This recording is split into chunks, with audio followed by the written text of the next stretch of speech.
Okay, magandang araw sa inyong lahat guys. So, nasaksihan natin yung Senate hearing kahapon. Then, today is Tuesday. So, mayroon pa tayong mga reaction video kung saan si Romel ay huling-huli sa bibig. Yan, binanatan ng mga banateros dahil galing mismo sa kanyang bibig. Pag sumunod, wala daw mahuhuli. So, kitang-kita po na sila na mismo ang lumalabag sa batas. So, wag na natin patagalin. Play na natin yung video.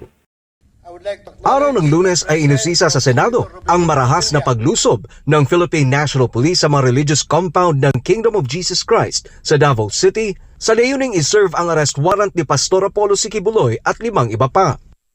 Sa pagdinig ng Senate Committee on Public Order sa pamumuno ni Senator Ronald Bato del Rosa, muling iginiit ni PNP Chief Romel Marbil na hindi labis o marahas ang kanilang ginawang simultaneous raid. Pero sa kabilang panig ay maluhaluhang ibinahagi ni KOJC Executive Secretary Nori Cardona ang totoong nangyari. Bukod sa marahas ang naging pagsalakay ng PNP, aniya 2 katutubo ang nasawi at marami ang nasaktan. O the following din matay yung father. That day din, yung asawa ni William, tinitimpla pa niya ng kape yung mga sundalo. Nanginginig na siya. Nanginginig siya. After a few days, na-stroke. Hindi na si Brother William nakapaglibing sa father niya kasi na-stroke yung asawa niya. Tinulungan namin din nila sa hospital. Dilin naglaon. Sir, namatay din. Iniisa-isa naman ni KOJC Legal Counsel Attorney Israelito Torreon ang mga mali ng PNP sa kanilang overkill na operasyon. Kabilang dito ang kawalan ng search warrant, fishing expedition o walang katiyakan sa paglusob, labis na paggamit ng drone sa KOJC Central Compound kahit na ito ay isang no-fly zone, illegal wiretapping at pagiging bayolente sa isang church at school area. Sa kabila nito ay tiniyak ng PNP na walang mali sa ginawang paglusob kasi sumunod naman sila sa protocols, pahayag na di nakaligtas mula kay Senator Bato na isang dating PNP chief. Hindi lang po si fugitive Kibuloy ang hinahanap natin but 5 others po na co-accused niya sa non-billable offense. Kaya nga, I am asking the PNP, I am asking you, kung sinong hinahanap doon, sinong hinahanap dito, sa 1, sa 2, sa 3 na mga areas. Para klaro tayo na hindi kayo fishing expedition because as alleged by Attorney. So, yun guys, dito na part, walang may sagot si Romel. So, ayan, talagang nababara talaga siya dito. Talagang mahanap ng palusot. Okay, tuloy. Torreon, that is quite an obvious fishing expedition kung itong 5 hinahanap ninyo doon sa 5 lugar din. Ibinuhos naman ang kanyang sama ng loob sa kapulisan si KOJC Administrator Nelida Lizada. Ayon sa kanya, walang choice ang KOJC kundi pagtanggol ang sarili dahil ang ginawang paglusob ng PNP ay labis na tinawag pa niyang mala-terorista. Iko-contest ko yung sinabi niya, nag-serve lang kami ng warrant. Hindi kayo nag-serve lang ng warrant of arrest. Nilusob ninyo kami in a horrible and terroristic way. Bus loads and truckloads of men in uniform. Madaling araw, tulog pa ang iba, kagigising namin. Sige kayo mga kagbawan, ikaw sir, lulusobin ka ng what will be your first reaction? So, sa akin guys, no, grabe, ang tindi, ang dami, sobra po. Yun po yung balita bago po nilusob yan. Mayroon pong balita, 2 batalyon na ipapadala po dito sa Davao City. Akala natin ay para doon sa Davao, parang mga balita-balita na mayroong martial law. Pero ang nangyari dito na sa QGC po pala yun na ipinadala sa buong compound, sa 4 na compound sa dito sa Buhangin, sa Tamayo at sa Kitbog, Sarangani. So grabe, kung makikita niyo po sa video, talagang kalunos-lunos po ang nangyari. Mayroon pang namatay at hindi pa nga nasabi dyan, mayroon pang natuliro dyan doon sa Kitbog, Sarangani. Kung makikita niyo po sa mga previous nga balita ng SMNI, mayroon pong natuliro dyan ng mga bata. I think 2 or 3, something ganyan ng mga natuliro doon sa Kitbog. So, kayo na po mamusga, makikita niyo po ang video. So, kung napapansin nyo, yung kahapon, bago nag-hearing, ay nilusob na naman yung isa sa mga KOGC farm sa Tamayong, kung saan dahil doon, ang talino na ng mga pulis, tinanggal nila yung cellphone. Pagbukas, kinuha ang mga cellphone, kung naka-record, pinag-delete yung mga kuha. So, ayun, walang nakuha ang video, pero mayroon pa rin ebidensya na nakuha. So, i-content din natin yun para separate content, makikita nyo yung buong kwento doon. So, guys, tuloy talagang ang lupit po ni Banat Nay, talagang binanatan, harap-harapan si Tori at si Romel. Okay? Aba, ibibit-bit kami ng Biblia tapos, oy, sabi sa Word of God, ganon? No! Nagbigay naman ng katiyakan si PNP Chief Marbil na susunod ang PNP sa rules of procedures at sa hinihiling na pagrespeto sa human rights ng KOJC kung isusuko lamang si Pastor Apollo at ang 4 na iba pa. And I assure, as a Chief PNP, that we will assure you na isurrender nyo lang po si Apollo Kibuloy, 100%, and the 4 others. Nandito po kami, and you will see na we follow the rules, human rights. Dito lang po kayo makita na we follow po ang human rights. So, ayun guys, isuko muna si Pastor Apollo Kibuloy, then doon pa makikita yung human rights. So, tingnan nyo po ang isip ng mga utak na walang laman, na napakabubo po, parang walang pinag-aralan. Professional naman sana to, dahil general po ito. So, bago pa pala gawin nila yung human rights, bago pa nila sundin yung batas, isuko muna si Pastor Kibuloy. So, nakikita natin, ina-admit nila na ang pinagagawa talaga nila ay karumalduman at wala sa human rights. So, sila mismo ay nilalabag ng batas. So, pakinggan pa natin yung mga ibang banat ng mga banatero. So, tuloy. Pero hindi naman ito sinang-ayunan ni Senador Bato at tinawag pa itong unfair. Paliwanag ng Senador, wala naman talagang nakakaalam sa kinaroroonan ngayon ni Pastor Apollo. It's unfair for them naman na i-require nyo muna sila na isurrender si Pastor Kibuloy para maging peaceful ang Davao. Parang ganon. No, sir. Para maging normal ang lahat. Hindi, sir. Sabi ko, nobody, for all you know, even President Duterte, walang kontak kay Pastor Kibuloy. Ang nasabing pagdinig ay nakatakdang ipagpatuloy sa August 20. Para sa Diyos at sa Pilipinas kung mahal, Troy Gomez nag-uulat, SMNI News. Matindi. Naku, grabe yung nangyari kanina. Ano doon sa part na yun yung talagang medyo kinagalit ninyo o masasabi nating apektado kayo doon sa pinanood nyo kanina? I-comment nyo rin dyan, ha? Ikaw muna, Boss Dada. Ako, ang isa kong napansin doon kasi pinopoint out ng KOJC part yung extraordinary rendition.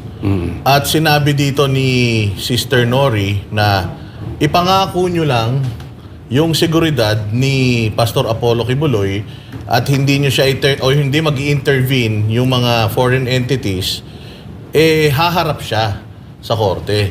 Pero kung makikita ninyo, wala sa mga statements ni General Marbil bago siya umalis na ibinibigay niya yung assurance na yun sa kay Pastor Apollo Kibuloy. Yun yung isang nakita ko. Ay sa akin naman ito, sinasabi nila hindi daw marahas. May namatay na nga na 2, hindi pa marahas. Ito mas matindi, para silang walang konsensya. Instead na tinatanggi nyo yung namatay, yung nasaktan nyo. Kasi kami nakausap mismo namin, hindi lang namin nabalitaan. Nakausap namin yung bata na babae, na payat, na maliit, sinakta ng mga armadong lalaki. Di ba? So, hindi ba marahas yun? Pero tingnan ninyo, may namatay. Meron bang nakiramay man lang sa inyo? Meron ba ng alok man lang ng tulong? Meron man lang bang pumunta?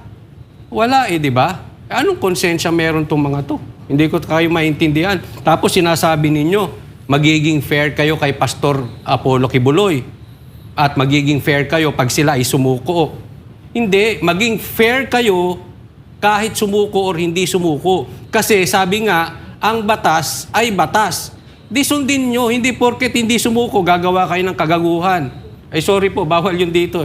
Pero di ba, yung totoo lang. Tsaka ako napansin ko doon, parang walang alam si Romel, no? Lagi siyang tanong ng tanong doon sa amuyong niya. O every time tinatanong siya, sino yung ganito, sino yung ganyan.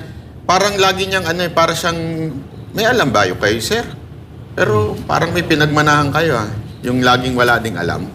Diba? Kaya nga nakakaano lang dito dahil ang nakakawawa yung mga inosente. Sana, ito kasi sinasabi nung iba, may mga binabasa ako, baka daw nagdadrama-drama lang yung mga taga KOJC.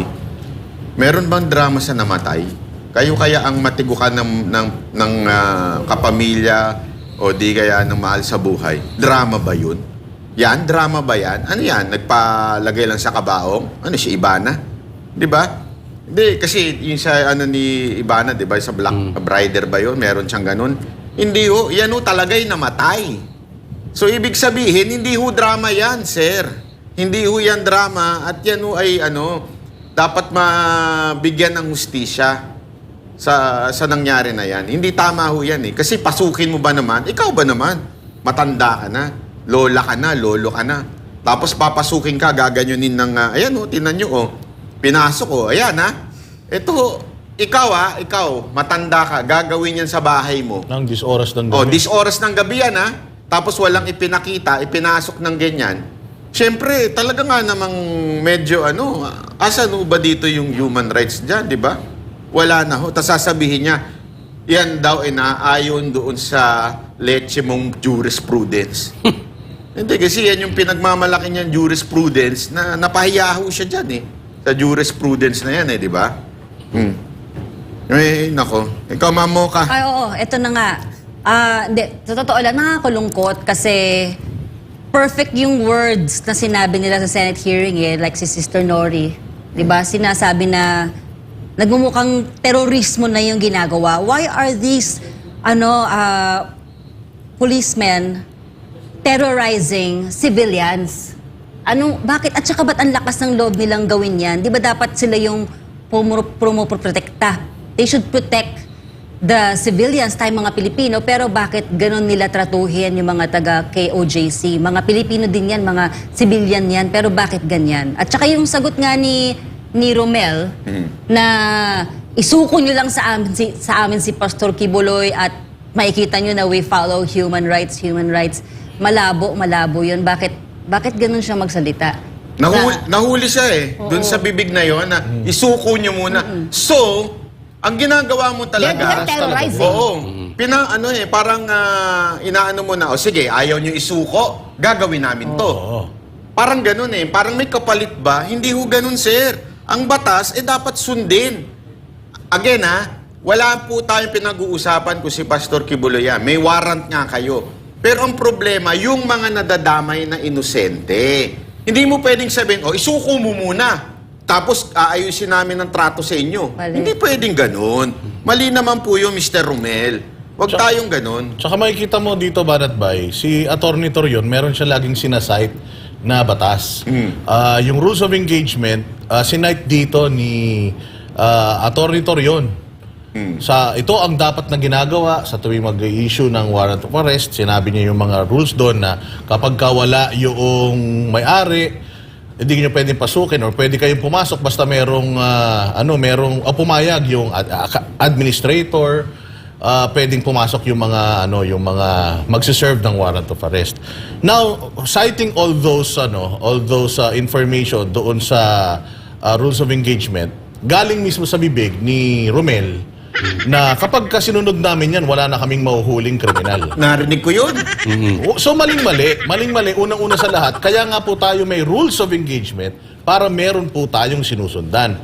Papaano po na ikaw bilang isang pinakamataas na pinuno ng kapulisan, tila mo hindi ka naniniwala doon at ikaw mismo ang nagsasabi na dapat baliin yun dahil wala na kaming mahuhuling kriminal kapag sinunod namin yan. Para saan pa yung batas? Doon pala huli na siya eh. Sa sarili niyang bibig, huli na siya na pag sinunod namin, wala kami magagawa. So, ibig mong pagsabihin, option sa'yo yung batas? Kapag pabor lang sa inyo, pwede nyo sundin. Pero kapag hindi kayo komportable, siguro, pagka hindi akma doon sa inuutos sa inyo, pwede ninyong baliin. Yun yung mali sa atin eh. Kaya hindi umuunlad ang Pilipinas. Kasi meron na tayong batas, hindi pa natin sinusunod. Bawal nang tumawid. Nilagyan na tayo ng overpass, tumatawid pa rin tayo doon sa hindi tamang tao. Alam mo kung bakit? Tumatawid ang tao. So, doon sa ano. Ang dahilan nila, lagyan nyo muna ng overpass yan. O kaya, lagyan nyo muna ng ano yan bago kami susunod. Parang ganun yung ginagawa mo, Romel eh. Lagyan mo muna ito bago kami sumunod. Wala kami mahuhuli kung susunod kami dyan. O hindi, buray na natin yung batas. Eh kung gano'n naman po pala, eh, buray na lang natin yan. Kasi ang batas, whether you like it or not, you have to follow. Kasi batas nga yun eh. 'Di ba? Hindi ibig sabihin nun, ay option lang sa amin yan. Dahil pulis kami o di kaya ako yung PNP chief. Huwag naman gano'n, Mr. PNP chief. Huwag ho gano'n. Hindi maganda yun. Parang ano dito, sinasabi niya, sumunod muna kayo sa batas bago kami susunod sa batas. Pero dapat ang sinusundan nyo, ang batas ay batas. Katulad yung pagpapalipad nyo dyan ng mga drone. Illegal yan. Yung anti-wiretapping law, nalalabag nyo na.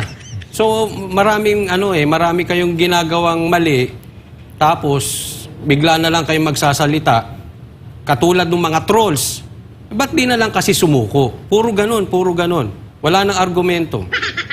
Yung wala nga dyan, paulit-ulit. Nag-iimbento pa sila na meron daw kung ano-ano dyan sa loob. Wala po dyan sa... Sino ba naman... Sorry pero pangit yung term. Sino ba namang tangang... Alam mo nang hinahanap ka, doon ka pa magtatago sa bahay mo. Di ba? Hinahanap ka nga eh. Alam naman dyan ka pa magtago. Alam na nga ni Pastor siguradong ang daming pulis sa labas. Diyan ka pa magtatago. Eh kayo naman, gumamit naman kayo ng utak, kayong mga kapulisan. Minsan yung yung lalo ka na tore. Gina-justify na lang nila banat ba yan? Oo. Gina-justify na lang nila yung mga maling ginagawa nila.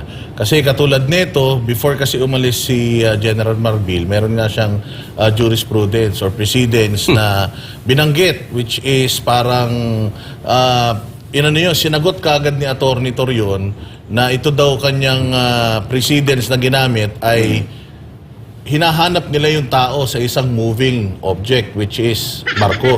Compared dito sa KOJC na 40 years na yung property na nakatayo. So, hindi applicable yung ginagamit ni Romel na history. Baka akala niya gumagalaw yung kingdom. Hindi kaya. Ayun na baka, nga. Pero Mamoka, noong bang panahon ni PRD, meron ka bang nabalitaan na mga ganitong pangyayari sa kapulisan? Nakakalungkot nga kasi yung ating mga kapulisan ngayon, especially yung nangyayari ngayon sa Davao City, sa KOJC compound, bakit ganun, parang may gera? Nilusob nila ang KOJC compound, wala na silang pakialam kung sinong masaktan doon. Doon panahon ni PRRD, hindi ganyan eh. The policemen are the protector of the Filipino people. At si Pangulong Duterte, very hands-on yan sa mga kapulisan. I don't know if you remember, pero twice pinatawag yung mga erring policemen sa Malacanang, 2017 tsaka 2018. Mga more than 100 policemen, pinatayo yan sa Malacanang. Andun nga ako eh. Sinermonan niya yung mga police na yon na involved sa gang, sa droga, sa kidnapping, for ransom.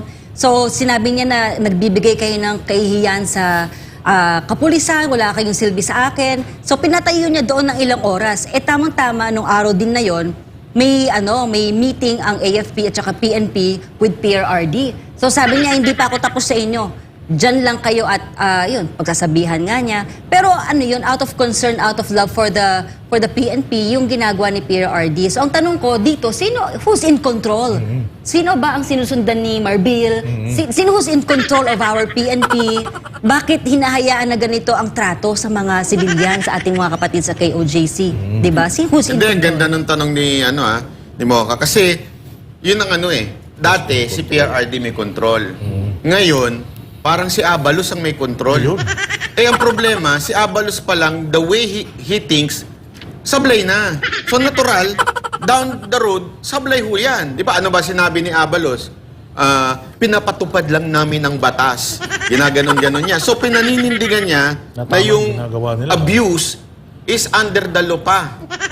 So, yun ang problema. Kaya nagkakaproblema tayo dahil ang pinuno nila, sunod-sunuran sila kay Abalos. Alam mo ano yan eh, ang issue dyan sa tingin ko, follow the leader. Yan nga yung sinabi ni Boss Dada nung kinakausap niya yung mga pulis doon, bakit nagtatakip kayo ng muka?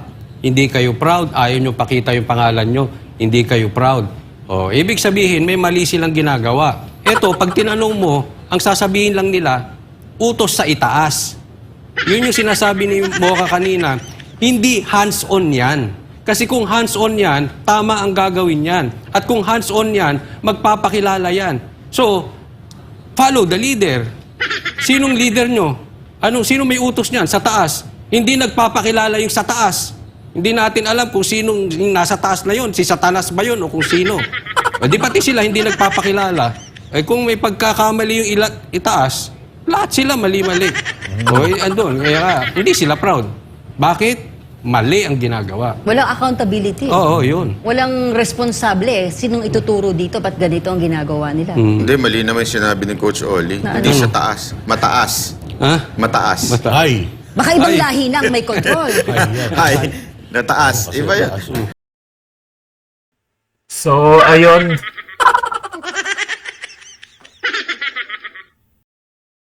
Napakatindi po. Talagang pag mga banateros, the way mag-explain, talagang naiintindihan natin. At doon, talagang nahuli sa bibig na si Romel, hindi talaga sumusunod sa batas. So, pagpabul sa kanila, ginagawa nila. Pag hindi pabul sa kanila, yun, talagang lalabagin nila yung batas.